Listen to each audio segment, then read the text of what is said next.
not sure what we're going to be doing, I guess, in terms of supervision session. Well, that's one of the things we have to find out. I'm not sure either, but what you find. I think one of the things that I experienced with this client is that there are times when I feel some real inertia in the case. And part of my temptation is to try to create some kind of an incident or crisis to get the case going again. Especially does she seem to be, she's really almost totally dependent on a crisis happening in a week. If she comes in and has a week that hasn't had any particular crisis, then she doesn't do very much. She doesn't have much she wants to work on. Yeah. So that's one of the problems I have in this case. Well, it's a little drastic to have to go from crisis to crisis. Yeah. Yes. What I've noticed as I watched part of your tape was that there were a lot of opportunities for a heightened experience, a heightened that might not have led into crisis, but would nevertheless have raised the tone of engagement.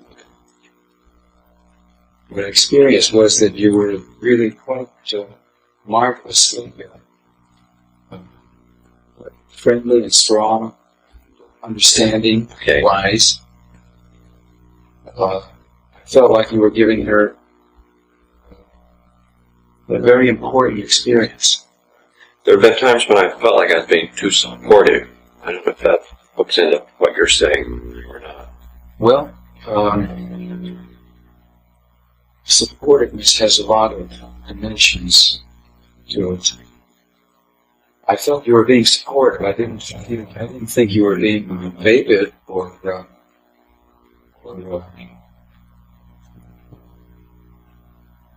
patting her on the shoulder and such. I didn't feel that kind of support. I felt the support of your attention and your voice was had authorship and cared about her. It seemed to me. So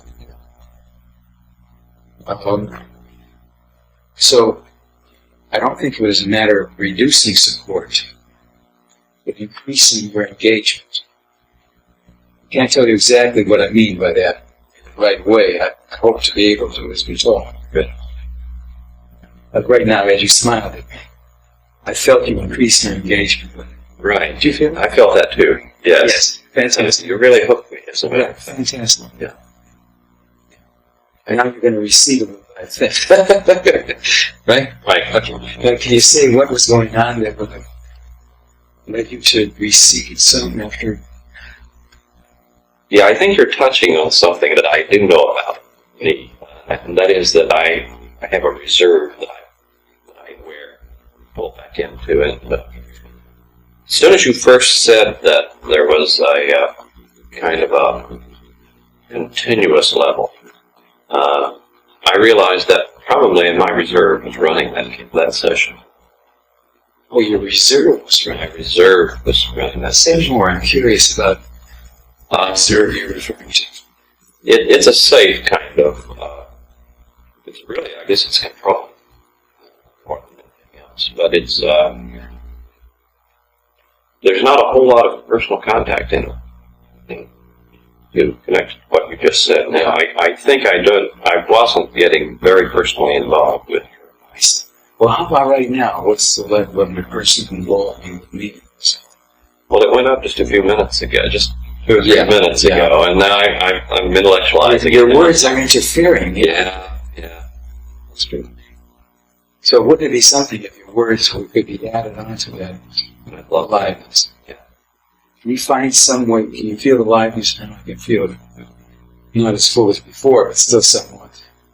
Right. How would your words sound if it fit that aliveness? Well, I think I'd be a lot more excited with my words. Well, try it out instead of trying to figure it out. Okay. Just talk. Okay, good. Talk to me as though you're fascinated. Well, just a minute Pretend ago. I'm fascinated. Well, you are. All right, As a matter of fact. let me see it. Okay. I felt some magnetism. She was fascinated. Yes, yes. She was really quite fascinating. Yes, she was. Okay. I'm aware how easy you are. And yet, just a moment ago when you said, where was I? I think I got a little scared. Scared. Yeah. Well, how far back? Now you're laughing. Now you're laughing. So where do you feel you're laughing? Right there. Okay, right there. Your face is rosy. I You think. feel the rosiness? No. Okay, so the laughter's right here. Yeah, I think that is. You're hitting something that I really would like to get through. And it makes me nervous because I think I have a very long history of it. I think it's a real deep habit out here. So it might not be easy. That worries me a little. History. Long history. Okay. Smile. Every time you get a chance to go into something, you smile, but then you don't actually do it. Yeah. But it's like a pleasure to be recognized, isn't it? Yes, it is. Even though you're not quite ready yet to tell me all about it. Yeah. Just to be recognized. Right. That's true. Feel soft. You're really right about that.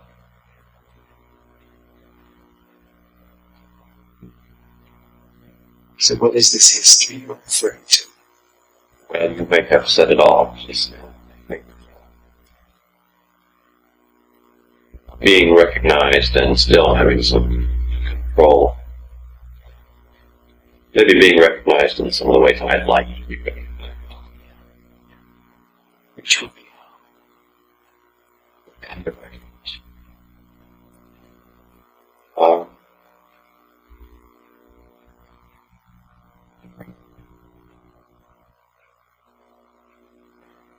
I think just being let in.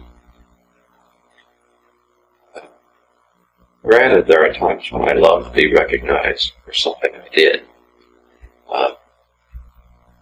But those are fleeting moments. I think being let in, friendship, being known, maybe.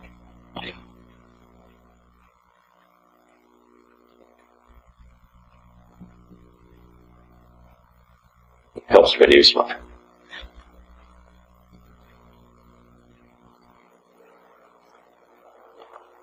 Okay, so you get some feeling of mutual recognition right now. Feel something. Right? Yeah, but I'm not as much aware of power. I mean, what you're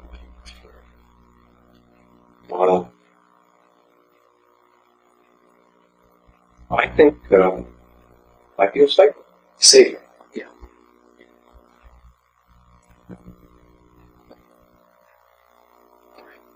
Now, I think you recognize your patient. I saw a lot of recognition. Yeah. Because I inferred about recognition. What would you like to say to her if your heart were involved in it?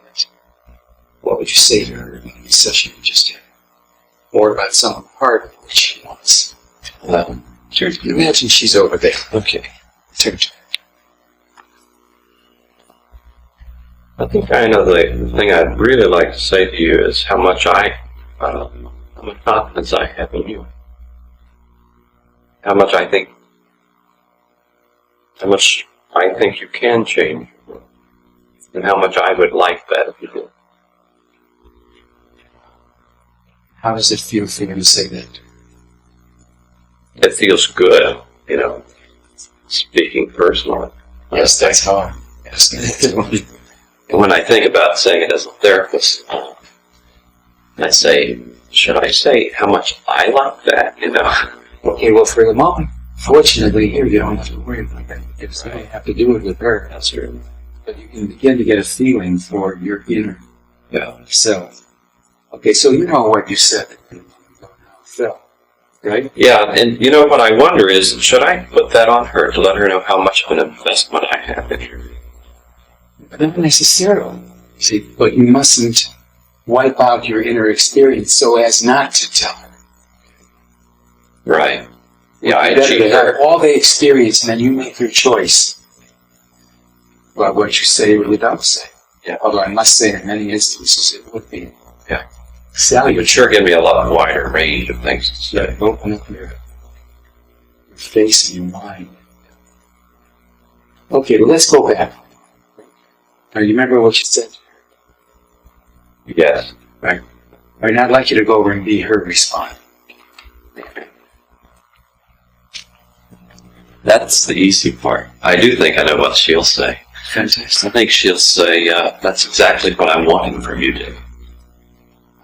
I sense what you're saying to me. You notice how she just called you Dick? Yeah, She never did in the setting. What I observed on them. that's true. It just came naturally. Yeah. I think she would, I think she senses. No, just be her. And Okay. I sense everything you're saying, but hearing it from you makes it real for me. I think that's really what she'd say. I think she'd also say, there are times when I don't have that trust in me, and I'm not sure I would be able to use it when I heard it from you, but basically I know that is what you're thinking, and it will give, and it gives me strength.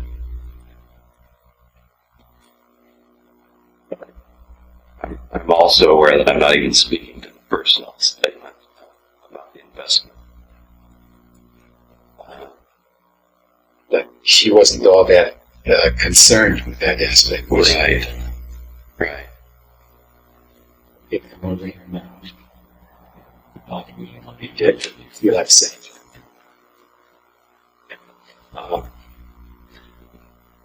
It's really silly that I haven't done this before. It's a lot easier than I thought it would be. It makes sense to me. And I'm really glad I got around to saying it.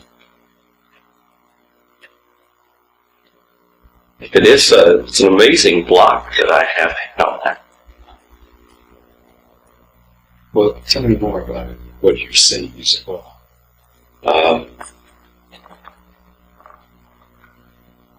Well, I guess the thing I want to say is I just never thought it through in those terms. I've never addressed it. I just haven't ever addressed it and realized what I was not saying or what I was not doing.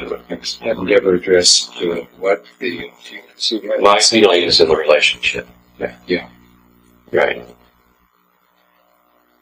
Yeah, that, I haven't owned my feelings in the relationship with her. I feel them. I anticipate her coming in for a session. Oh yeah, I really enjoy working with her. She's a fun person. Yes.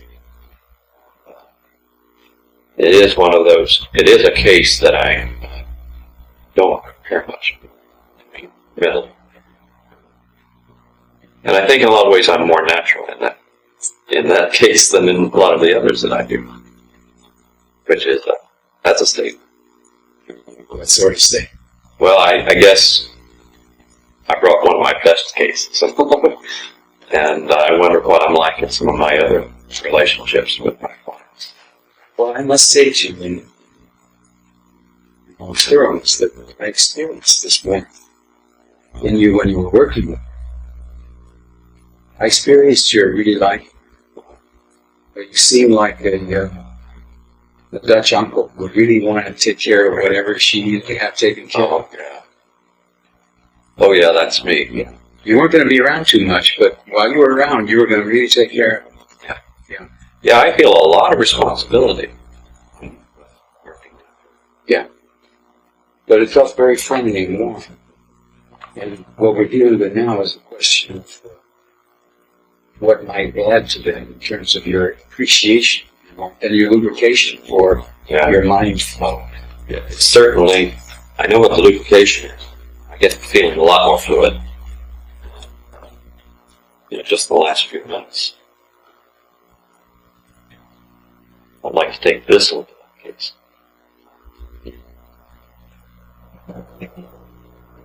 Well, you could still do it.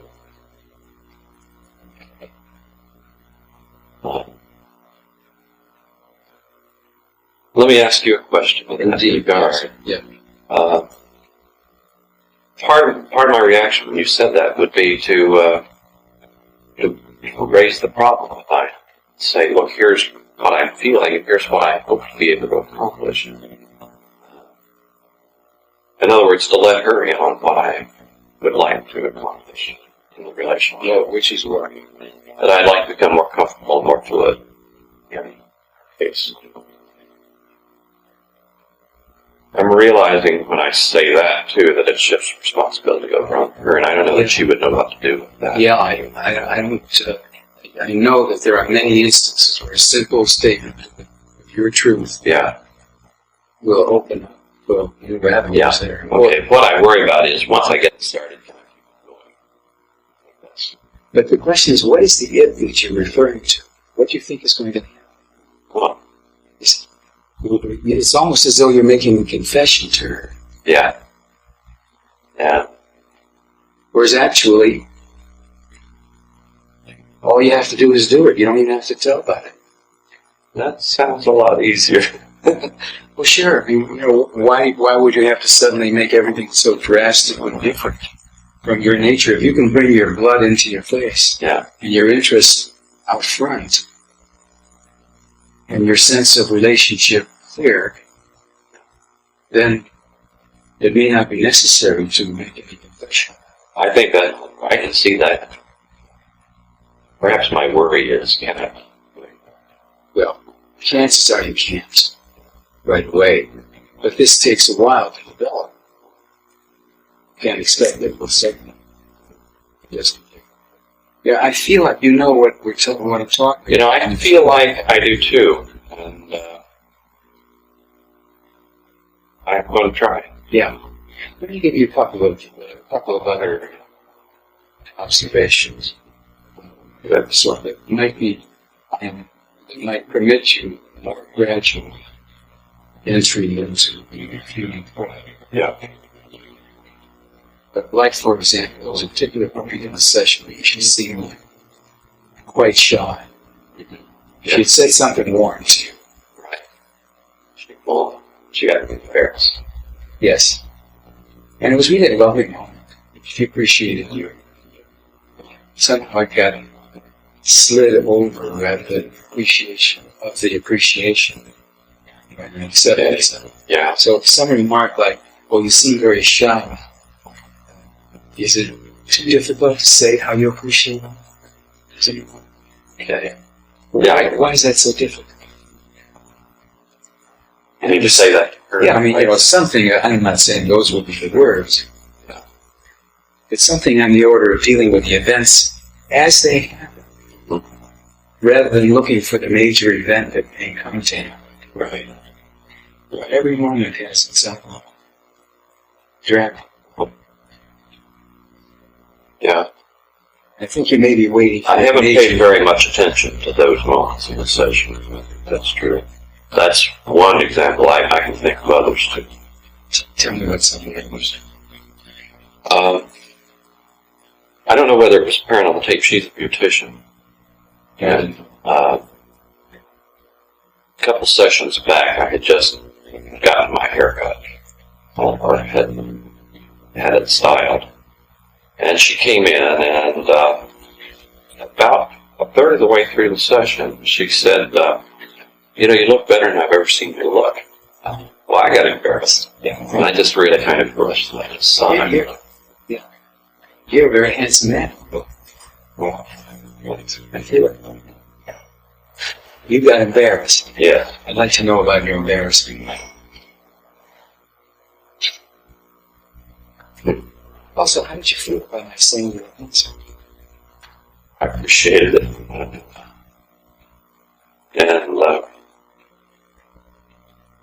And, I think I had a little embarrassment this thing. Yeah, you sort of heard it, slid over it a little bit. But I'll come back later and remember it. They won't get thrown in the trash can. You're wrong. Right. Can you feel the color coming to your Yeah. face now? Fantastic. You look like you just got a suntan. Yeah. Well, I think, once again I got discovered. Yes. And that's manipulative, I suppose. What? To wait till I get discovered. Manipulative sounds like a very bad word. That's how I was using it. Yeah. What did you mean? Well, I think it's probably not showing as much responsibility or ownership to sit back and get noticed and then come out. So like some of the fish I try to catch. So we should try it. That I can see down there, but they won't come out until they're ready to. Until I throw up the right bait. You're sort of a benign fisher. All very benign. Yes.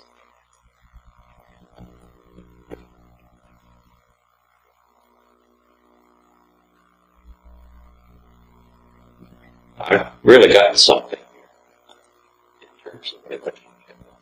In fact, I'm a little surprised at how little attention I've been paying to the relationship.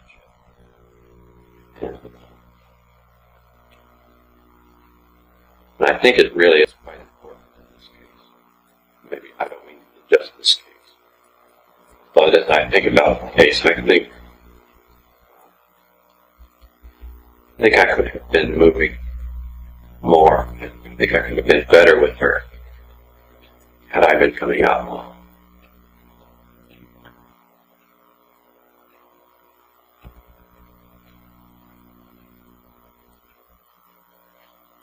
I'm not quite sure how I'm going to start it, but that's okay.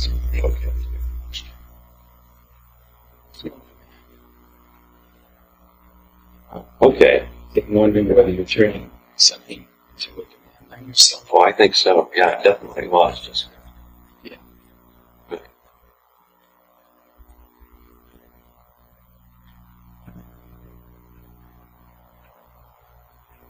It would be very difficult for me to walk into a case without having some money.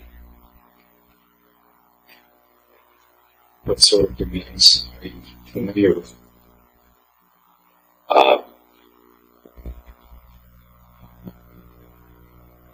Well,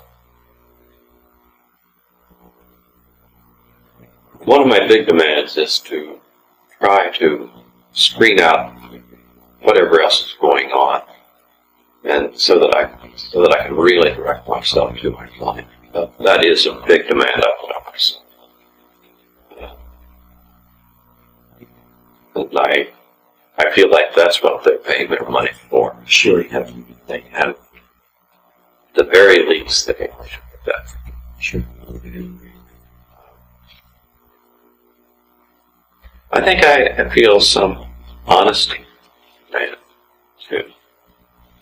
the case.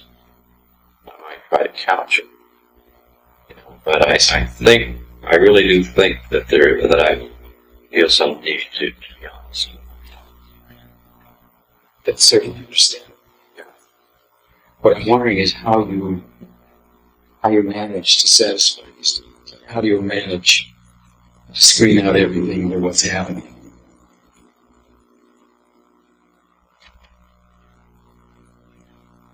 How do I manage to screen out? Yeah, you said that's what you wanted to do, but you owed her full Okay, attention. I think I go on automatic pilot sometimes to do it. Yeah, I probably do click into a different level of function.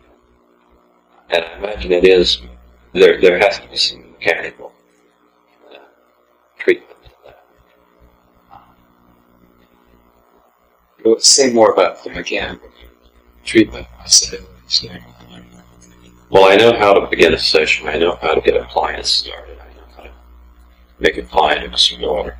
And if I'm really trying to tune into that, generally, within 10 minutes of a session beginning, I'm very much tuned into the client and not into whatever happened just before the session. Yeah, if I did something. I can immerse myself in the content of the session that way. And that's that is what I do. I immerse myself in content. Well, it's beautiful to be able to immerse yourself. What you're saying is that you immerse yourself in the content. And the implication is that the process or the form will not be as much in your following along. That's right. I'll have moments where that's bursting, but it's not the way I get it. Yeah.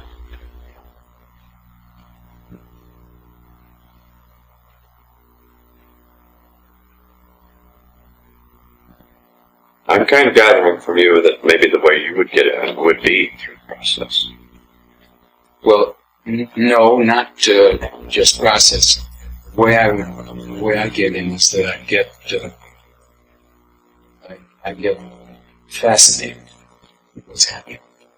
It might be content, it might be process, but I have no barriers to my being fascinated. So, like, I think something somebody says to me, I would think of it almost like a writer with a storyline. Yeah. Like, in what context is that the most interesting thing that could have been said? Yeah. I think of everybody's life as being worth a novel. Yes. So once I have that perspective, and I don't make demands about goals, because that's always a complication, which I'm never free from, because I believe in goals and therapy, not just the experience itself.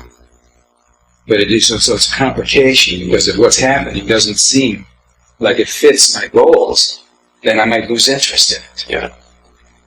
Right. Right. And get the right rhythm between my goals and what's actually happening.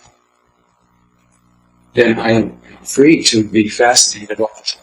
Yeah, and the thing which hits me with that is that I would love to be that accessible. It's almost uncluttered. That's how I think I would experience me if I could like that. And I would love that. Well, let's look at it. Are you fascinated now? Very. Oh, yeah. What are you fascinated? Well, with what you said, and with how you might, I there's no doubt in my mind that's exactly how you function, and that intrigues me. I guess I think I could perhaps do that at some point, and that intrigues me.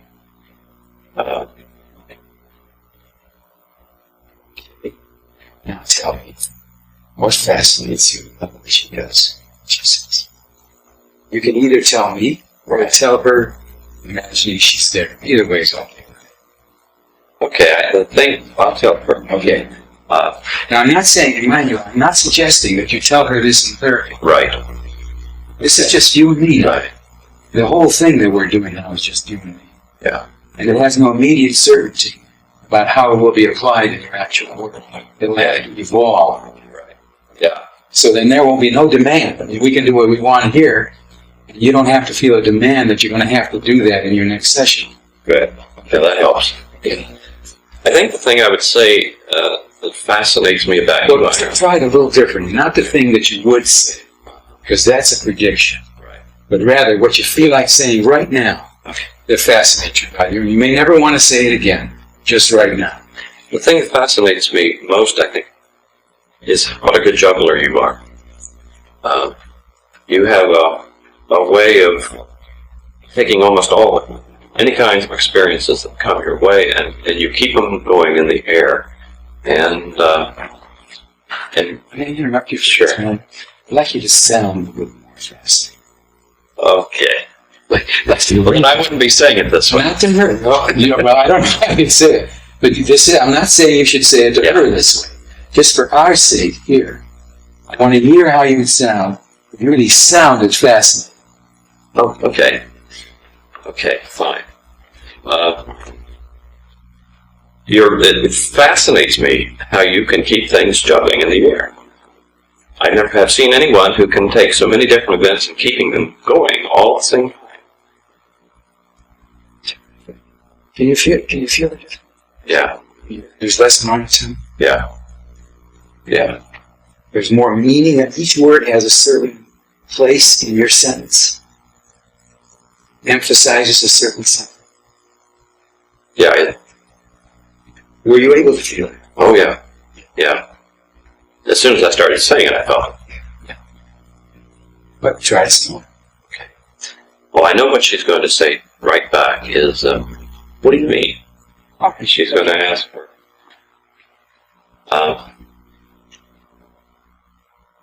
well, when I think about how you handle your husband and how you handle your mother and how you handle your sister, who is a drug addict, and how you handle your boss at work, all these things, it's, from what you say, they all hit you at the same time and you just keep them going. And you never really let any one of them land so that it creates a catastrophe for you.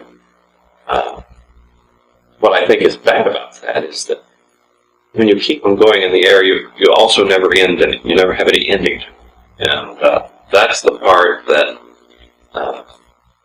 that I really wish you could do something with. How did that seem to you? That book, yeah, that really is a statement that I have felt and thought about, generally after a session. I could feel the struggle between your fascination and your trying to form the right words. Yeah. And It didn't feel quite authentic, especially the second time. first time, you didn't care. The words just came out. Yeah, right.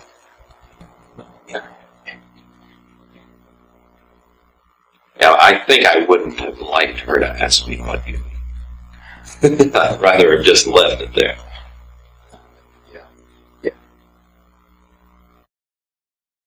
Watching this from the sidelines, I guess the very obvious question to me is, how do you separate supervision from psychotherapy? Is there a borderline? Well, in supervision, the divided goals, in the sense of how we have an effect that relates to two people. One who's there and the other who's not. In this sense, sometimes they go there. But there's a lot of similarity in the process because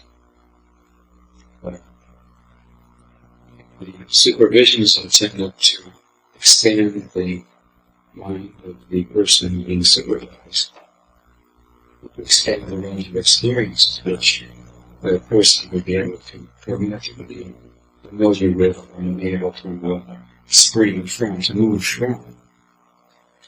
So, they are very similar to me.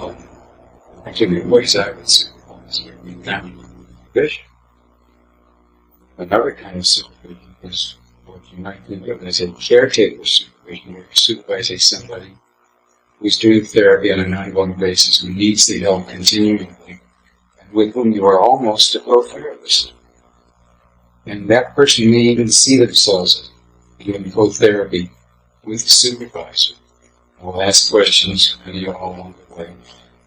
It's a little harder to become involved in matters of personal therapeutic style and expansion as there is to get involved in the details of what might hurt a person badly, what might not hurt a person badly.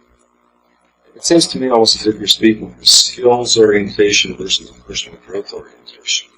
And one who Triple Craig himself more is that you be teaching skills and techniques. Well, it's just a matter of teaching at different levels. There would always be an interplay between the two.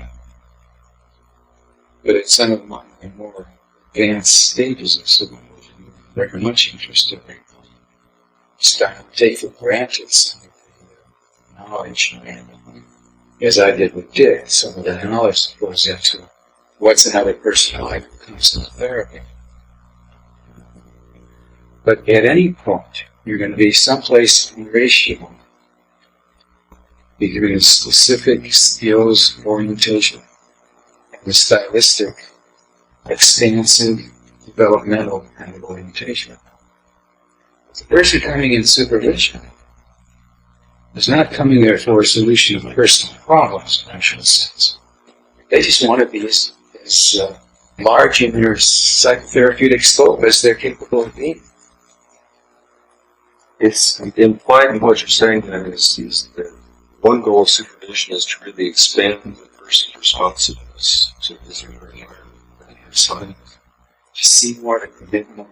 One of the things I find is very frequently true with people I supervise is that they have many thoughts in their mind which they don't say, which would be therapeutic. But they're either afraid to say it, or it's formed only inexactly or incompletely, and they're afraid to start out with what they already have before they're wholly finished with the thought. By the time it's done, it's too late.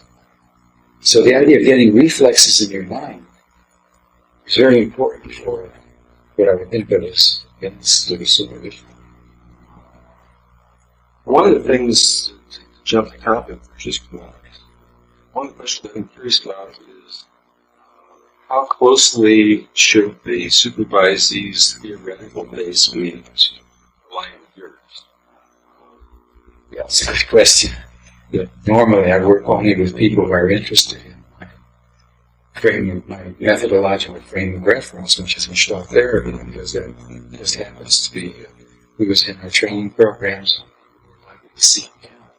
Now, my reaction to that is that not being a Gestaltist, I think I gained a lot more than I might have gained if I were in the Gestalt school, because it was all fresh. Things you were saying were really hitting. Everything you said, it's almost as though I was waiting for those things to be said. And I'm not sure that I would have been that tuned. Maybe I would, I don't know. I felt very responsive to what you were saying. Almost every time you said something, another bell rang. Yes. Well, I think that's a testament to your openness to some other way of talking, or your investors. And I think that would be uncommonly true. There are many different persuasions, but there would also be many who would not want to think in terms that we're familiar with. But there are also certain technical matters which would be easier to get across to someone within your own methodology. I can see that. Somebody else. Like, for example, in our work with the empty chair, you didn't have any trouble at all going up. It seemed like a perfectly common sense thing to do. Whereas there would be other people not familiar with that who would have a hard time getting to it right away. How do you know that you have a successful supervision? What goes on to cue you? I don't know that there's any way to exactly assess that. But if I'm glad of what we've said to you, and I have a sense of developing recognition of something that's been dealt with, a sense that the person will know how to assimilate it in further experiences, then I feel that it was successful, particularly if it happens to be in types of behaviors and such which I think are indispensable for growth. So, for example, if Dick really does discover how to allow himself and his fascination, my person he's working with, to be a live factor without bringing him into the dangers that also exist in being fascinated, because there's the other side. Well, I know that will serve anybody. I mean, that would serve anyone. The psychoanalyst who thinks of himself as being screen, for example, is nevertheless fascinated from that position in whatever's happening. If he's not fascinated, what's the good of it? So in a lot of ways, your model is very inclusive, and it's, well, it would be nice to supervise someone at your own theoretical stance. The personal growth goals you have for supervising really allows you to work with your own ranges. Yes, that's true. Now, if I want, let's say, for example, I wanted to work with somebody on the retroflective process, how the patient's retroflecting. Well, I could either just deal with the common sense undergirding of that concept, which I could do without ever saying retroflexion. Because retroflexion is simply doing to somebody else what you, or doing to yourself what you would rather have them do to you or you do to them.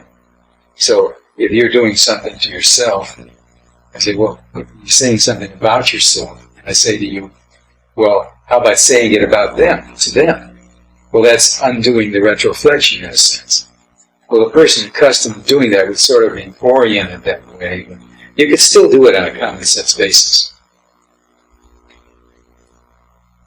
And I felt that happen when you had me talk tonight. Yeah, so I just said it on a common, on a common sense basis. I didn't use the word empty chair. So you can transcend the technology if you can get to the common sense that's rests on. I think I can anticipate your answer to this, but I'll ask it anyway. How do you prepare for supervision? Is this something that you think about a structure ahead of time versus letting it unfold? Or where like,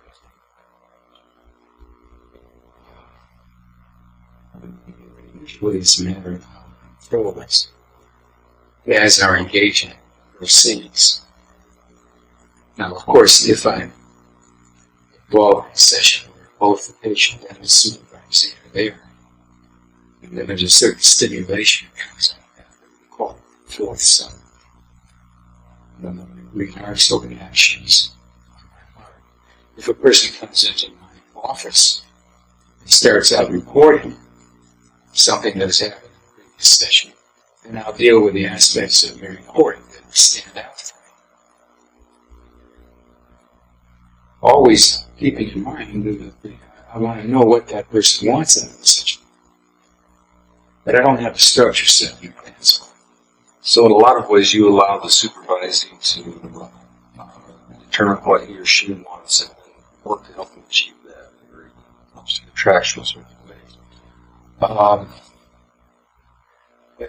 Yes, you can say that to be partially correct, because I never do that without keeping a regard for my own relationship to that wish. So let's say, for example, someone tells me, I really want to learn to be more kind with my patients. And I discovered that kindness really turns out to be only flavorless or sort of mutual fanny-batting society, something like that. I'm not going to stay out and support kindness. I might say, yeah, I thought you were much more tuned in when you were aggressive. Yeah, I'm not saying that's what would happen exactly. That would be an option. So I would never go with a contract, so-called. The person sets up to the exclusion of my sensibilities as we proceed with that development.